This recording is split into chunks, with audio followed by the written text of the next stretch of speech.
Continue our video with the networking OSI layer.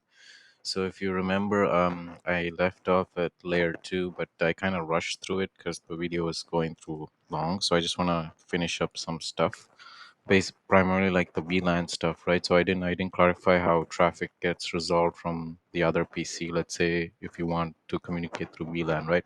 So of course, if you're making a VLAN on the Ethernet and the PC here, you need to make a corresponding VLAN interface on the PC on the other side, right? So with the same VLAN ID. And of course, it needs to be in the same subnet, like similar to how you have, in two Ethernet interfaces connected with in the same subnet, but different IP address, right? Because that's how you identify an interface with an IP, right? So I'm going to put it in a different subnet, let's say 103. Sorry, the same subnet, but different IP address. So now if I want to, let's say, communicate to this VLAN, right? So what I'm going to do is create a socket or send a packet ping, for example. I address it to this packet. So now, like I mentioned, it's going to look up its interfaces, and it sees, like, in the network layer, the VLAN interface has the corresponding subnet for that IP address you're trying to reach. And of course, it's going to check the ARP cache. If it has an ARP entry for that IP address already, it's just going to send the packet with the Ethernet header. And it's going to reach the other side and come out in this VLAN. So to the application that's listening on that socket, basically, or the ping will respond. So that's the VLAN. So of course, for the second VLAN, you need to have the corresponding subnet, the different IP also. And I just want to also show the the VLAN the header. So it's actually adds a field. So when you don't have VLAN, it's a regular packet, right? So with the payload and CRC, I'll come to CRC after. And then you have, the 802 header. So if you look at it, you have the PCP, which is really the priority value, and the VID, which is the VLAN ID. There's some other values which is not really important right now for the basic knowledge. So yeah, so you have that's how you tag your packets as VLANs. And there's one more thing I wanted to mention, right? So basically, like, why am I explaining it in such detail? This networking, so it's very important. It's not just like building your own services, like web servers or products, web online products, like, but it's also to, like, solve your everyday problems, right? So one example was how I'm mentioning. So if you hide your public IP, if you change your public IP, then you can change your location, right? So that's one way to hide your location. And another example, for instance, in layer 2, in your real world use cases, I don't know how many of you have encountered those annoying Wi-Fi stations that only offers you like 30 minutes and they want you to pay after. So if you ever encounter that situation, you can basically change your MAC address, right? So as I mentioned, how you get your internet. So there's a DHCP server that provides you an IP address based on your MAC address, right? So you remember how I mentioned two PCs, if they have the same MAC address, it's an issue in the local network. Therefore, like, even though the manufacturer sets the MAC address for your device, and let me clarify, by this I mean at the interface. So whenever I mention IP address or MAC address for a device, usually, like, it means for the interfaces, right? It's because it's really the interfaces that has the IP address and the MAC addresses. The PC is just a device that consists of many interfaces with many subnets and its own machine addresses, right? So one machine is essentially like many machines in that way when you're looking in the networking perspective. So yeah, what I wanted to say is, so if you have the same MAC address is an issue, right? Because then one example I would give you is, let's say you're connected, you're turning on your PC and you're trying to get an IP address. The DHCP server is going to respond with the new lease, and this PC is going to get that too because it's the same IP, same MAC address, right? And so it's going to be like, oh, DHCP, why did you renew my lease? Is there an issue? And it's going to keep resetting the server, DHCP server. It's going to get the lease. It's not probably even going to get the IP address. So it's going to be like an issue to connect, right? So that do therefore, like I mentioned, that issue is very unlikely because like the manufacturer has a set MAC address and they change it like and they recycle it, right? But in the odd, scenario, like the very 0.001% chance that you get a device with the same MAC address set, by default, equal to some other device like a laptop or your phone, and then your manufacturer has given provision, you can actually change your MAC address. So in that case, you can manually change it, and so it won't conflict with your local network. So in that case, so let's say you're accessing a public Wi-Fi, right? That's only like 30 minutes. So once that 30-minute timeout is done, so you just change your MAC address in the layer 2, so it's going to appear as a new device on the local network, and it's going to look like a new phone, a new person logging into that airport Wi-Fi, and you get free 30 minutes again. And if you make a script to just reset your Wi-Fi, and you have to clear your cookies, of course, your website cookies, which I'll get to when I get to like HTTPS, deep into HTTPS. So that's basically like cookies are like cache data. When you browse, it's going to store, and it's going to give that next time you access the browser to make your browsing faster, right? So like you don't want to log in every second you browse a new website, right? It's stored. Your login is already stored in cookies, basically. So I'll go into that. So that way you can fix that problem. For instance, get free Wi-Fi from restricted stations. So that's one example. So that's veering off topic. So basically, that's to cover up layer 2. So now we have finished up with the data link, the network. The physical is just the hardware itself, the drivers, basically before coming into the OS layer, right? So now we'll look at the main transport layer.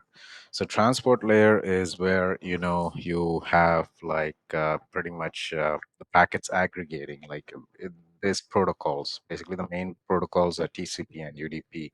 So I think the best way to describe TCP and UDP, I would say TCP.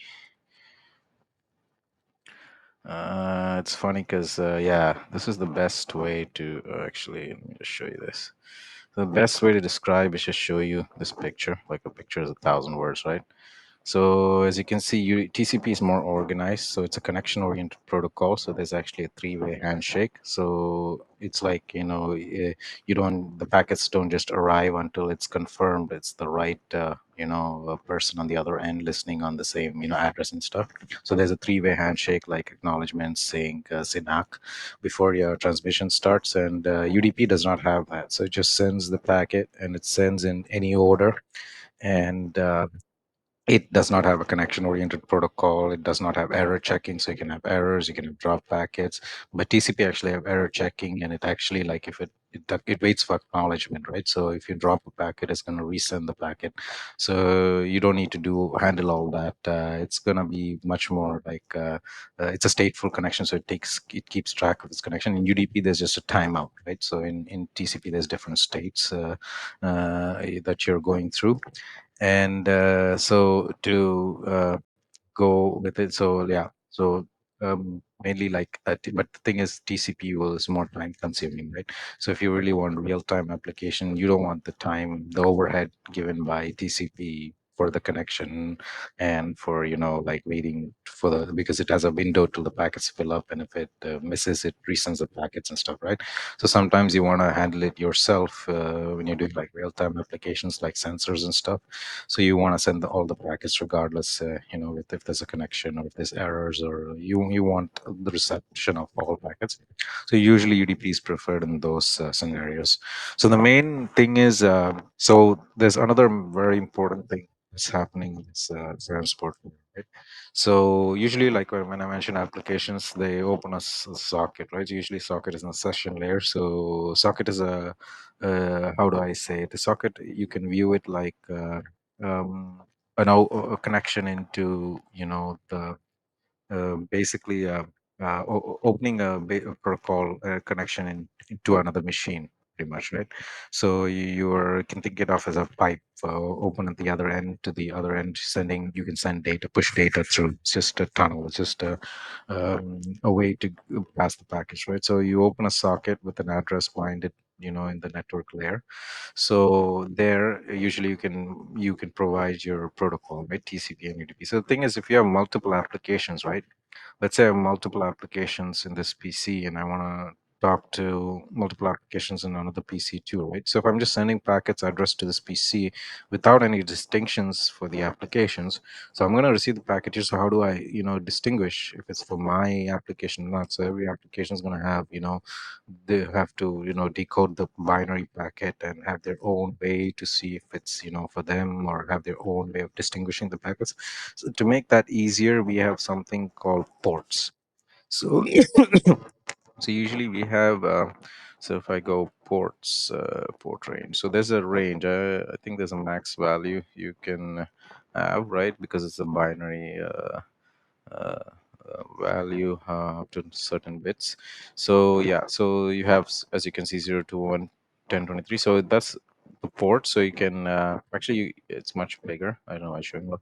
So you can specify a port. So let's say one application is listening on port 80. So actually HTTPS is port 80, right? So if I go to google.com, what I'm actually going through is, you can actually specify the port by going to 80, right? So it's actually HTTP is port 80, and I think HTTPS is other ports. So you can specify the port, and it'll go basically like send the packet with that port identifying in the header, like I showed you the TCP and UDP. So based on the port, you can distinguish between applications, right? You can have one application running, so that's HTTPS, that's a web browser, right? So any web browser is listening on 80. So then you can have another application listening on port, I don't know, 5000 or something, and you can run a server on that, and and have another application client there running, requesting data, or custom. You can have so that you don't have to have in your code to decode the packet, and have custom ways to distinguish. Okay, this application is for me. I mean, sorry, this packet's for me. So every application do not get every packet, right? They only get the packet that's meant to them, open for that specific port, right? So how do we see this? So if you go into your PC, and yeah, there's a way to see all the open ports in your PC. So there's a command called netstat, right? At least in Windows. So if you go, so you can see these are the TCP uh, like connections open on my PC, and this is localhost address. So you can see all the ports. I don't know why so much are open. Okay, these are my Docker, ports. So my Docker applications running many local applications on the port. So as you can see, so these are why. So this is actually my machine's Wi-Fi IP address, right? So if I open the terminal, if I so this is actually the, so why is it showing localhost here and but my IP address here, right? So it's actually bound so to the interface. So actually, so that's what I meant when you have this network layer, right? When you're addressing a packet to your own machine, you usually bind to your local IP address. So what does it mean to bind, right? Usually when you're making a socket, you have to bind to a specific interface, right? So let's say, oh, sorry. So let's say you have interfaces. So usually your PC is gonna, all PCs are gonna have a LO interface, which is the loop back interface, which is what they call. So because you're gonna loop back the packet when it comes in this interface, and that interface has this IP address, right? It's gonna have that IP address. So whatever happens is when you bind the socket to this IP address, like I mentioned, it's not gonna come to this data link because it knows it's for itself, right? It's not gonna leave the machine. But what about others? You want to leave the machine, right? So of course you're going to have your Wi-Fi uh, interface there with this IP and subnet, right? So of course you're going to bind to your Wi-Fi, right? Because you want to send through the Wi-Fi interface, and it's going to leave the machine, resolve the ARP, and like I mentioned. So uh, yeah, so that so if I do IP config. So if you see, my IP address is 275 of my Wi-Fi adapter. So the sockets that needs to go outside are, listening, are bound to that interface, and you can see the ports, and you can see like, HTTPS. So that's the HTTPS port. So, and you can see it can be port forwarded, right? So usually like you don't need to be listening on the same port, right? So the application on one machine can be listening on one port, and it can be sent on another port, right? So it does not have to match. It's port mapping. You can change the port mapping. So but basically what it's saying is, from this, there's a socket listening in this address, in this port, in an application to this address, which as you can see is a foreign public IP address, right? HTTPS. So this is a local machine. You can see this is my local, some local machine. There's some connectivity going on. So HTTPS are websites. So these are websites. So you can see these are HTTPS is secure websites. Do not HTTP is unsecure. HTTPS is secure, which means all your packets are encrypted. And if there's someone in the middle looking at your packets, they can't really decrypt it. But HTTP is unsecure. So you can see I have so many websites open. And as you can see, the connection state has established some time wait, something waiting, so might be hanging on the website. So that's the netstat. And yeah, if you want to see your public IP, usually you just type in yeah, my public IP address. IP address, right? So as you can see, Pali, so based on this, I can get my location also. If you see what's my location, it's giving based on my public IP. I shouldn't be showing you this because attackers will be, but I'm a cybersecurity engineer, so it's my job to pretend that. So yeah, so you see the rough location. So I'll go in more detail how that location, the CIDR, is built. But yeah, we'll build our own internet pretty much by paper, and you'll understand from scratch how the internet works pretty much. So as you can see, it's resolving based on my public IP. I'm in this area. So yeah, so that's basically the transporter. So I'll just finish up. So like I mentioned, the sockets you open from here. So these are basically in the application. You can picture it in the application layer, right? So for instance, in the browser, my socket is created in the browser. The presentation, right, is HTML. The data is HTML, which is coming through TCP socket. It's a socket made in the browser, and it's going to be presented, you see, like in this browser. And of course, your application is the browser at the end, right? So that's for HTTP, for instance. But there's other cases like SSH, or SSH is secure shell protocol. We can log in and have a shell to your machine. So I'll go over more of that when I show Linux and how to use Linux, and make you an expert at Linux. So yeah, so that's OSI. I think that's good for the OSI model. So I was going to go with the packet flow, but I think I'll go in the cybersecurity sessions. So I'm going to have a cybersecurity playlist, which will go over firewalls and all the other, general mechanisms. So yeah, so I think that's good for this video. Thank you very much. We'll follow up in the next video to see how internet as a whole is built, right? Okay. Thank you.